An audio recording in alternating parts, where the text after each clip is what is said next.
Hark! What shadow stole across the plain at dusk and left a hoofprint in the hush of a man's heart? When Caleb first heard the stallion's breath, it was a sound like a bell struck faintly in fog. Distant, stubborn, and edged with pain.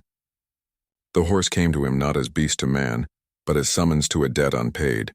A wounded noble with the look of some old wrong upon his flank, eyes the color of winter light. Could a beast whose body carried a map of violence also carry a secret meant for one man's hands alone? The scent of iron and wild thyme rode the wind. A single leather strap dangled from the animal's neck, weathered, with a mark like a half-moon burned into it.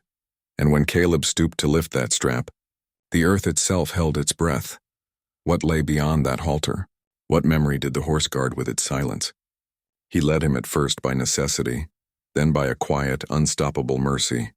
But mercy is a road with cliffs, and at its end, if one follows the hoofprints, there stands a forgotten shack whose door keeps the truth like a hungry thing. What truth? Who will be found within? The dusk answered him with one last gust, and the stallion stamped as if to say, "Come." Caleb rose before the sun because the hills gave no forgiveness to those who slept late. His hands were the color of the soil he rode, iron-creased, patient, familiar with the slow languages of rope and weather. He had come to this border of scrub and river after a winter that had taken more than frost. There was a wound in him that he wore as others wear coats, always on, rarely fastened. The townsfolk called him steady. His own mirror called him a man who had learned to keep his grief in a tight, dark place where even memory feared to tread. He lived in a low cabin of pine and stubborn nails, a place built against the wind and against the past. On the mantel lay a brass bit dulled by years of use, and a small leathered locket whose hinge had been mended once by the touch of someone else's regret. He touched it sometimes without looking, an old habit in the quiet of morning, a thing that would be as nothing to a stranger, but to Caleb a line pulled tight to a life he could not wholly relinquish. He wore a scar upon his left thumb from the winter the river rose. He rarely spoke of it, but he watched his hands as if they might one day reveal what his tongue would not. The world about him was full of patient, simple rules. The river ran, the wind bruised the grass, debts came due at their slow pace. Yet beneath those rules lay a restless hunger. Stories drifted down from the high road, of men who took, of men who hid, of a quiet shack tucked in a cleft of rock where no map bothered to mark a road. Folk said the shack belonged to no one and to everyone. Children dared one another to find it and cursed the ground that swallowed their courage. Caleb had laughed at those tales once. He now kept his laughter folded away. There are things a man will not trade for happiness.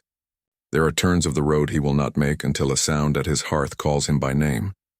He went about his days with a patient economy, mend the fence, feed the hens, check the traps, ride the arroyo to see the fences hold. He expected small calamities and repaired them. The greatest calamity, something that made the marrow ache and the nights sharp as knives, was not a thing he would speak of. He carried it like a remnant cloth in his pocket, pressed and soft with use. An absence, a silence, a promise that had not been kept. That absence taught him to trust the world only in measured portions. On an evening when the sky was thin as vellum and the sun had the honesty of brass, Caleb rode the ridge to check a boundary line where the sage met the scrub. He rode alone as he had for years, the saddle a familiar place under him, the reins a language his hands remembered. The wind brought him a new scent, a rawness beneath the thyme and the smoke of far-off kitchens. Ahead, a ragged shape lay half-hidden in a hollow, like a knotted branch that had learned to breathe. He dismounted before he could name it. The horse was large, a stallion with the bones of old nobility beneath ragged flesh. A deep wound marred his flank. Blood had dried into braided patterns that caught the light like old script. One ear flicked at a distant sound. The other lay slack, as if listening to something deeper than the hills. Around his neck, a leather strap bore a mark, a half-moon scorched, a symbol Caleb had seen in a place he had tried to forget. The stallion's nostrils flared with the world. He smelled of fear, of earth, of iron. His eyes met Caleb's with a steady human sorrow. Caleb did what he knew best. He unhooked his own rope and knelt. The stallion did not shy. He let Caleb touch him at the wound, his flank tremulous under the hand but not unkind. The animal's breath came in short, labored chords, and each one sounded like a sentence unfinished. Caleb found in those breaths a story that was both invitation and accusation. The townsfolk might call what he felt a duty. The men at the saloon might call it a foolish softness. Caleb did not answer them. He lifted the stallion with care that came from a man who learned to love in small acts, bandaging with strips from his own shirt, coaxing with a low whistle his father had taught him that was no tune but a map of home. The stallion flinched at the whistle but did not flee. When Caleb tightened the strap into a makeshift halter, the animal stood like a ruined column, majestic even in ruin, and looked at him as if to say the very naming of him mattered. There, amid the dusk, the first connection was made. It was not spoken. It needed no words. A man who had shut grief away found it opening in the heel of a beast's trust. And yet the half-moon on the strap was a symbol that tethered memory to places better left unwalked. It was as if the horse wore a key the world had forgotten how to turn. He led the stallion toward the cabin, each step a negotiation with pain. The animal walked with an old dignity, head low to hide a throat that learned to swallow sorrow. Caleb wrapped him with the patience of someone knitting a life back together, softening commands, offering water in a shallow pan, speaking in the small, unavoidable phrases of care. At night, the stallion stood by the window and watched the stars as if plotting the sky's route. In the morning, he pawed the earth and flinched at the wind. Caleb felt the animal's weight in his hands and the weight of a question taking shape in his chest. Whence came this horse? Whom did it belong to? Who had marked it with a half-moon and with violence? Word traveled as it will in small towns, fast as gossip, slow as meaning. By the time the second day had come, a rumor rode across the dirt road. A guard from the eastern barony had seen a stallion run with a band of riders 3 weeks past. They had called themselves men of fortune and of appetite. The sheriff, a man whose patience had grown thin with age, called Caleb in for a word. He asked without the protestation of a man who expected miracles. "It's marked, Caleb," he said, tapping the picture he'd sketched from memory. "Half-moon, the mark of the Morrow gang." His voice had the flatness of bad cheer. Caleb's jaw tightened. He knew the name like a bruise. The Morrow gang had a reputation stitched with metal and midnight. They took what pleased them and left the land slow to heal. There was an implication in the sheriff's pause. "Claim it, and you are a man entangled with men who do not mend easily." Caleb refused to be hurried. He sheltered the stallion in the lean-to despite the rumors. The wound needed quiet and salt and time, not vengeance. Yet the town is a hungry thing. Curiosity eats at the seams of restraint. Children came to the fence whispering. An old woman at the market crossed herself when she thought no one watched. A neighbor, whose fences ran like lines of old conversation, turned a glance like a question and saw in Caleb a softness that could be exploited. On the third night, thunder came like a judge's gavel. Rain seized the plains in metallic sheets. The leak in the lean-to drummed a nervous tattoo above the stallion's head. Caleb sat by the animal, hand resting upon the flank where the scar had hashed the flesh, and repeated the low whistle until the horse's breathing slowed. Lightning cut the dark, and in that fierce light Caleb thought he saw, very briefly, a figure at the edge of the pasture, a shadow that had no business standing in the rain. He rose to his feet with the urgency of something summoned and found the footprint of a boot pressed in the saturated soil, large, heavy, and freshly made. It led toward the arroyo and then stopped as if its maker had folded himself into the world and become part of the dark. A night thing moved lazy and dangerous in him. He would follow tracks. He would not. He chose the latter, for the animal needed care and the tracks might lead to men with guns and songs for killing. But choices are doors left cracked. The cracks let cold in. When morning came, a message lay upon his table, 2 words scrawled in a fist of ink. "Stop meddling." The handwriting was not a thing to be mistaken. It had the boldness of a man used to bending others. The horse's nostrils flared when Caleb read it. He folded the paper with fingers that trembled not from fear, but from the recognition of how slow justice is when it must move without a horse to carry it. He treated the wound with salt and steady hands. He fed the stallion oat skin and bits of apple, and the animal grew less like a statue of suffering and more like something alive and wary. The trust grew in fractional measures, a lowered head, a trusting step, the brief acceptance of a hand upon bone. But trust is a thing easily interrupted. A week into their mending, a rider came with the sun at his back, a man whose presence smelled of money and of claims. He rode up the lane with a paper that bore a ranch name, Morrow. The man dismounted with a smile that was a sharpened tool.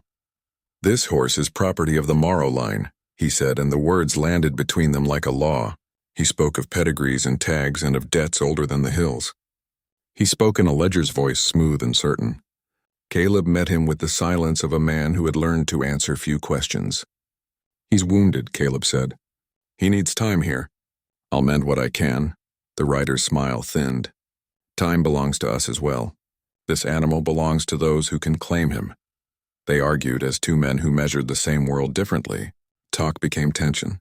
The man's hand hovered near the pistol at his hip. Caleb's fingers remembered something else, an old oath to hold what came to the land. They parted with no more than 2 words colder than a handshake. "We'll return." That night the stallion would not sleep. He tossed and rolled and whickered a sound that traversed the fences and woke the river. Caleb listened to that sound as if to a prayer. He rose and opened the lean-to. The stallion stepped out into the rain and then turned to look at Caleb with an expression that was all horse and all comprehension. Nostrils flared, the white around his eyes thin as a moon. He took a step toward the arroyo. Caleb's heart did 2 things at once. It wanted to stop him and to follow. There are old laws, older than statutes, inscribed by hoof upon earth.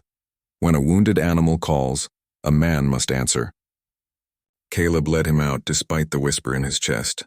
The path to the arroyo was rutted, the ground slick with rain. The stallion moved with a careful determination, each step measured and sure as an elder's oath. They crossed where the river turned, where the bramble gave way to rock, and there, half hidden by a curtain of wet grass, the stallion halted. For a moment, nothing moved but the rain. Then the animal's ears pricked at a sound only he could hear. The creak of a door breathing open somewhere close, the scrape of old timber. The stallion nosed at the earth, then pawed in a way that was not mere restlessness, more like a gesture to uncover. Caleb felt his blood go cold with the certain knowledge that the horse had found what it had been seeking. He stepped forward and saw, tucked beneath a span of rock, a rough path leading down to a place he had been told never to look for. He followed. They came upon a footprint larger than the one from the other night, and then the brittle outline of a door in the rock, black and damp and waiting. The stallion stood with his head craned, chest heaving like a bell, and stamped once. Inside, from that slit of dark, came a smell like old paper and oil and a human that had become something less than whole. Before Caleb could make the thought finish, the stallion turned to him and made a sound, a low, urgent whinny that spoke not of animal need but of revelation. The horse's breath hit his face, warm and sharp. Beneath the leather strap, the half-moon mark seemed to burn. Caleb reached for the latch.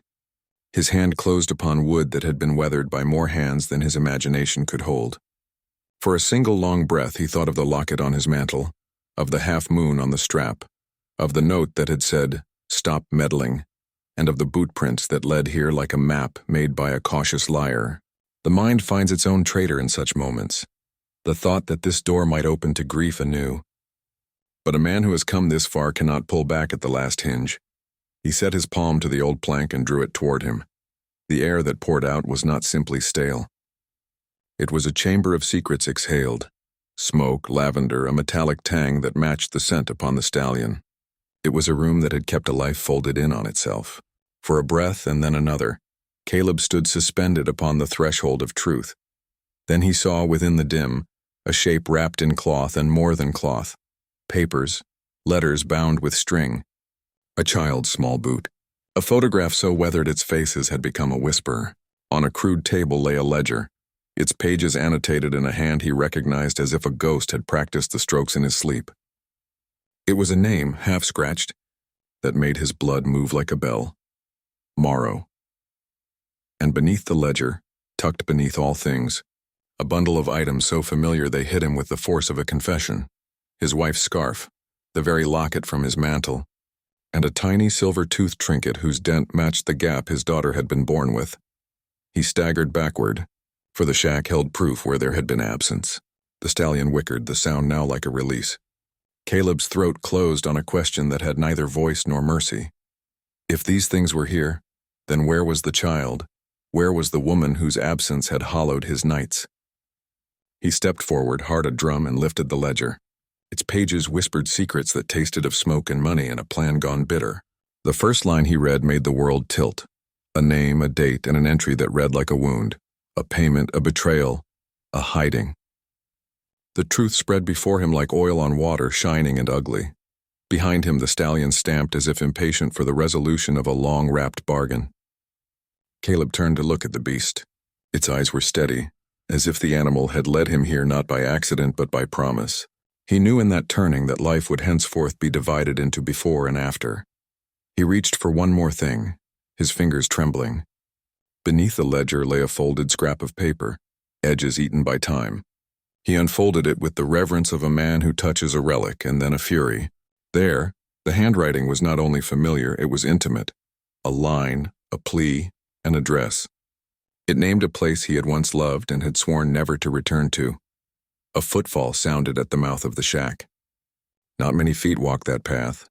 Not many feet belonged to those who left apologies untold. The stallion whickered again, low and keen. From the dark beyond the threshold a shadow moved, and a voice, thin, cracked by smoke and time, uttered a single name. Caleb. The world tilted. The shack swallowed the rain and spat out a sound that was the shape of a life. The stallion pressed closer, warm and urgent. Caleb's hand tightened upon the ledger until his knuckles showed white. The name upon the paper swam in front of him like a truth that could not be unseen. He reached for the light of the last candle stub on the table. His fingers brushed flame, and for an instant the room baptized him in revelation. The door behind him creaked as if someone else had taken a breath at the same moment. Who stood in the dark? What story waited with the ledger? What truth would walk out of that shadow and strike him? Soft, savage, inevitable. He stepped inside. The door closed behind him like a fate having found its hinge.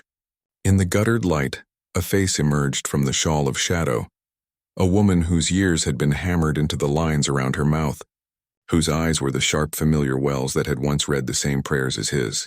Her name came to him like a bell tolled from a grave he had not known himself to visit. Aylin, he breathed, and the syllable trembled on the air as if it feared to be heard. She was no ghost. She was the thing that kept his nights hollow and his mornings practical. Flesh, voice, and the slow surprise of proof. Her hands bore the stubborn work of hiding. Her nails were clean with the labor of mending rather than the luxury of sleep. At her feet a child slept curled as if the world were smaller than the breath beside her. Hair damp from the stream, lashes like the petals of a closed bloom. The locket on the table, the tiny boot, the silver tooth trinket, each piece of his past lay like bait for a gull. He had not been living with absence so much as with a wound that pretended to be whole. Elin, he said again. And it was not a question but a prayer rendered in a man's quiet. Her eyes filled with the same thing he had kept in his own chest. Shame, love, and an old geography of regret.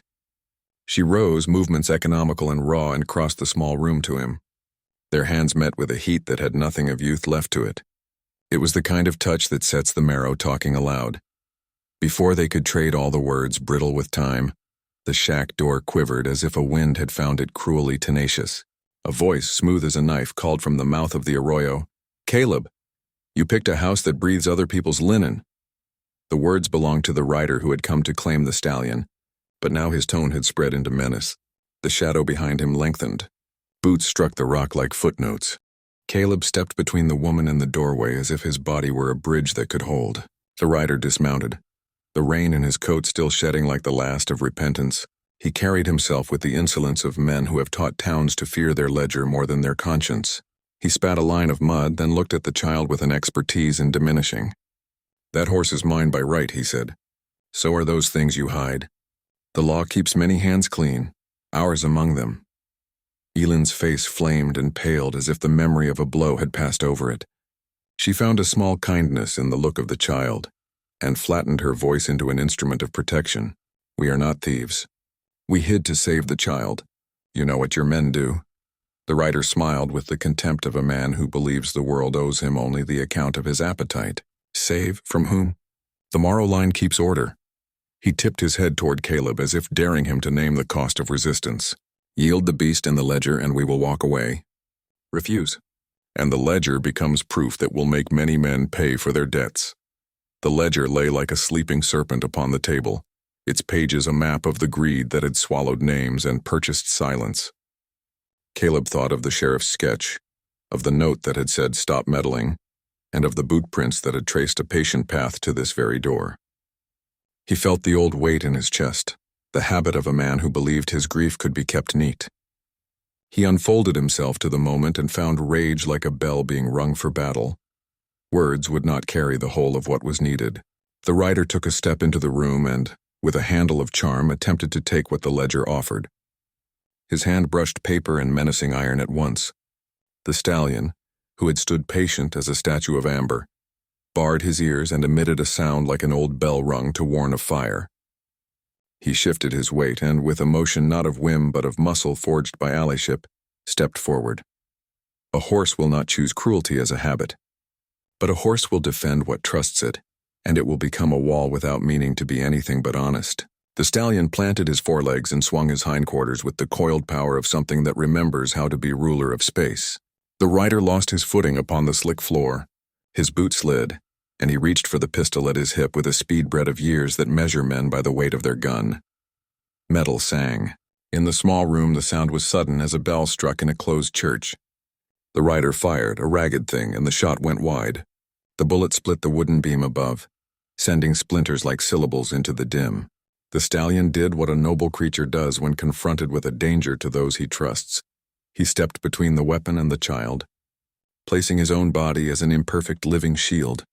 The horse's flank brushed the rider with such force that the man stumbled again. He cursed and his breath came hard. Caleb moved, not with decision alone but with the gravity of a man who had been carved by loss and now meant to fix the broken. He lunged for the pistol hand and felt the river in him run fast with the old urgency. Hands met and a scuffle commended itself like two men bargaining for fate. The ledger skittered across the table and fell open to pages that told of payments made under the moon. Something in the writer's face shifted. He saw for the first time perhaps that the truth in those pages would not be comfortable. His grip slackened like a rope loosed. Caleb twisted, the metal went from his fingers and the pistol clattered to the floor. For a breath, silence reigned and the rain beat as if the world had inhaled. But men like him do not leave with honor. They claw for it. The rider lunged for the gun again. The stallion, panicked and fierce with the honesty of an animal that feels the essence of a family to protect, reared. Hooves fans of light smashed the tight air. The rider tripped backward, his shoulder meeting the table with a sound of broken things. He hit the ground and cursed like a man having his past new carved in the instant. The pistol skittered under a chair. Caleb seized it and held it up not to use but to keep a measure of momentary control. There was a breath where the world could have split into 100 lesser endings. The stallion stamped the floor, then lowered his head, down, until his muzzle touched the child's blanket. He exhaled a warm, steadying puff that blew through the hair like the gentlest benediction.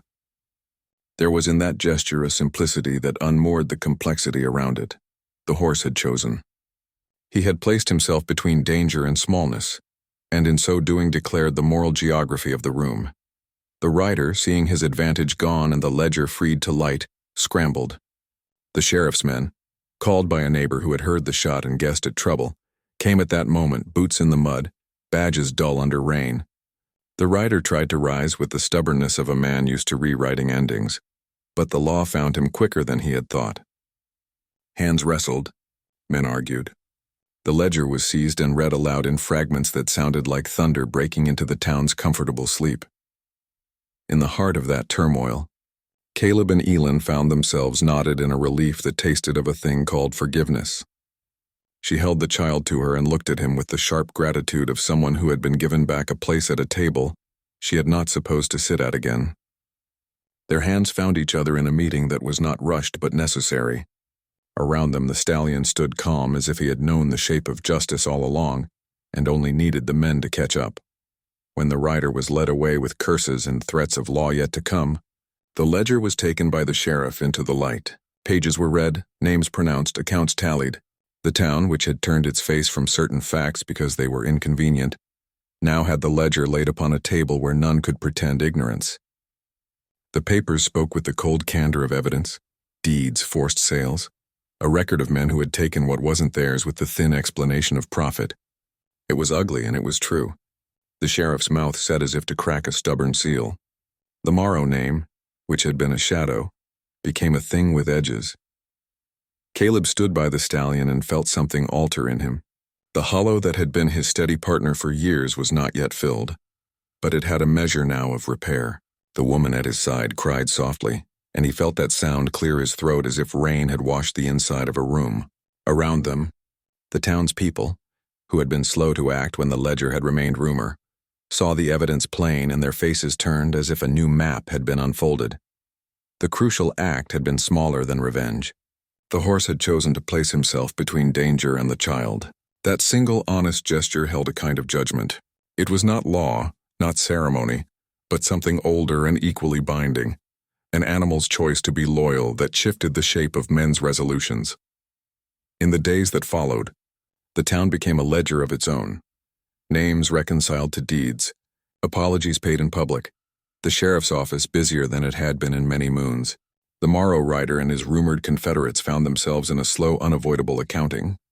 The ledger's pages proved a rope against their nimbleness. Men who had believed their appetite a kind of law now felt the sharpness of consequence. Some left the borders with their faces hard and their pockets lighter.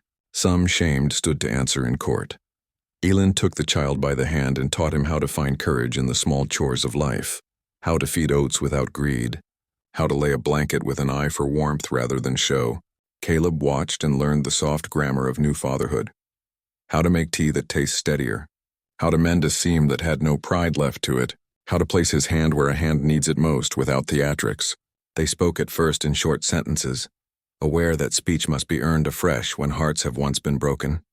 Neighbors who had once kept distance now came with bread and with offers of work.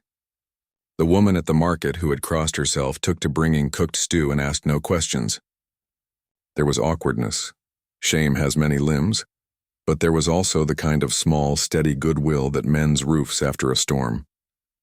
Caleb found himself trusting the town in measures he had not expected to trust anything again. He let a boy from the next farm help mend the lean-to, and in his patience found the generosity of a man understanding anew how to rely on the small hands of the world. The sheriff, whose pen had once hesitated, read the ledger as if the ink had been a map of what he might have prevented if only he had not been content with leniency. He held a town meeting, and the ledger's facts were put into the open where there could be no hiding. The Morrow name became not only the gossip of a saloon, but the subject of official reckoning. Through all of this, the stallion became more than a wounded animal tended to in a lean-to. He became a bridge.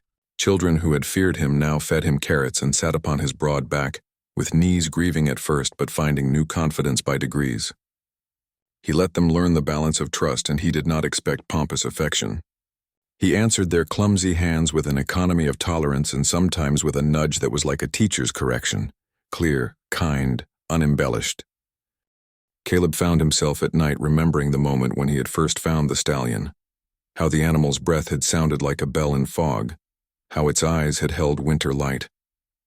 The knowledge that the stallion had led him like a compass through the arroyo, and toward a truth he had feared like a sick chamber, had altered the way he thought of causes and effects. He began to believe that events are sometimes not random but coaxed by a quiet, moral agency, that a beast, by simple truth, can show a man the path his grief needed to take to become a history that might be mended. Elin and Caleb took to walking the arroyo together at dusk, hand in hand for a time that held the muscle memory of choice. They would stop by the place where the boot prints had once been pressed in the wet and discuss logistics, not just apologies. They made plans, small, cautious, but built to last, to keep the child safe, to restore what the ledger had shown taken, to put up a small sign of recompense where the shack had stood. Caleb mended the fence with Elin's help, and their hands had no need to speak much. There was a magnetism in labor that was itself a kind of prayer. Hope, like sap, moved in them slow and sure. The writer's arrest rippled into the neighboring counties as the ledger's facts were read aloud in rooms where previously men had been able to purchase privacy. Some who had aided the Morrow line with silence found themselves named and shamed. Others made the small necessary bargains of confession. Justice took its time, which is often true, but it took heart where it had previously been too timid to act. Through it all, the stallion grew stronger. The wound upon his flank healed into an old map, a pale line that told of damage and survival. His mane grew back thicker by the season.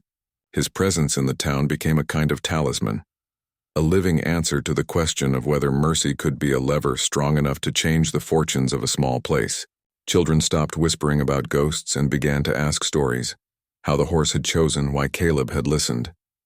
He would nuzzle them with a dignity that refused to be diminished into spectacle. Caleb's own scars did not vanish. The hollow that had shaped his days remained a line inside him, but it was a different hollow now, less a black absence and more an archive of lessons. He knew that some losses remained and that not all endings are tidy. Yet he also sensed the shape of a future that accepted him whole. Not a man patched with shame, but a man learned in the language of humility. When the court convened to lay out the ledger and its revelations, many small truths were made large. The morrow line was called to answer. Restitution was demanded. Men who had turned away were asked to hold up their hands and tell the truth.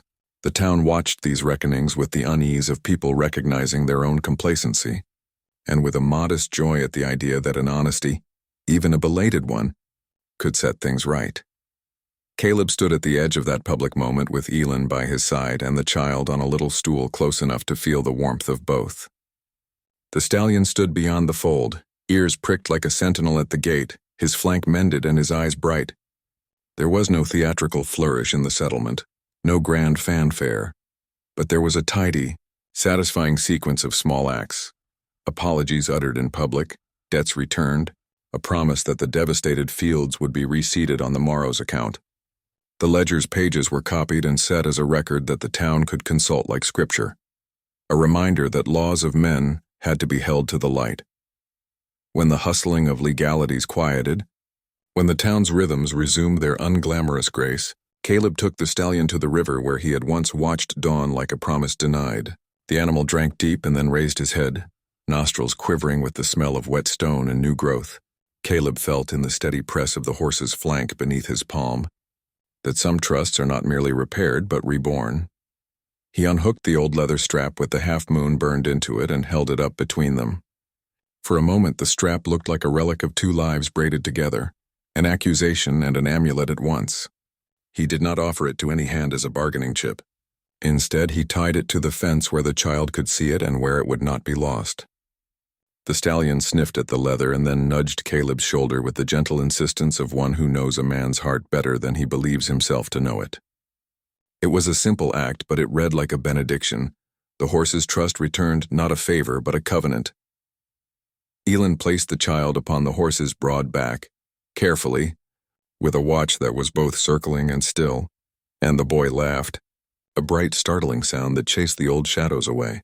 The stallion stood as steady as a rock beneath that laughter, ears flicking at the small noises like the man he had decided to be. Caleb watched this scene and felt an old part of him unclench. It was not that the pain had gone. It was that the pain had found a place to sit, where it no longer commanded the whole of his life. On a late evening, when the moon was fuller than a promise and the town lay in a hush between chores, Caleb walked to the hill where he had first found the stallion. He looked upon the animal, and saw not merely a beast of burden but a creature that had guided him through a maze of lies toward the truth that had been kept like a small animal in a dark place. He spoke to the horse in a voice gentler than the wind. "You brought me home," he said, and the words were less boast than surrender. The stallion dipped his head as if to reply, and then, with a slow, calmed breath, turned to the town below and tossed his mane in spite of the night. Caleb slept that night without waking to the shape of absence. He dreamed not of the ledger but of a field where the child ran and the horse followed, and where the town's faces were kinder for having learned to be so. The wound that had made his life a careful architecture of avoidance now felt like a bell, whose ring gave rhythm to a gentler day. Before he turned to go home, he went to the small fence and unhooked the strap with the half-moon one last time. He held it, then tied it to the latch of his own door, a reminder that what had been broken could be kept in memory not as a tool of grief but as a token of vigilance. The hand that tied it was steadier than a season ago. The fingers did not tremble with the old worry that a man is only ever a half. He had been made whole in measures, not miracles. He stood at his threshold and watched the stallion step into the moonlit plain. The animal halted, then, with the slow composure of a conclave's decision rendered, turned back and walked to the edge of the river where grass fed the bank. There, in a moment that would remain written in his stomach like a line of scripture, the stallion lowered his head and drank. The water caught the moon and threw it back like a smile. Caleb felt a peace that was not naive but earned. He had stood at the mouth of grief and motioned it into a place where it might be tended and not be allowed to commandeer the rest of his days. The town would continue imperfect and stubborn. The ledger would be read, and consequences would be meted, and some things would never return to the way they had been. But the knowledge that truth, when pursued with a brave heart and borne on hoof, could unfasten old deceptions, that knowledge was a kind of dawn. He closed his door behind him and, before sleep took him, he spoke one small, private line aloud into the dark, a line that had the shape of something like gratitude and like mourning, all folded into one sentence. Here, then, is the peace we fenced for. Take thy pasture and keep watch o'er our nights. Thus by hoof and heart was night undone, and mercy like a bell rang once and rang forever. If this tale did stir thy soul, subscribe and ring yon bell, that thou mayest join us anon for more tales which haunt and heal. Share thy thought below. What wouldst thou have done in Caleb's boots? Comment that our counsel and thy voice may walk together. And if thy heart was moved, press the like that these stories find more hearths to warm.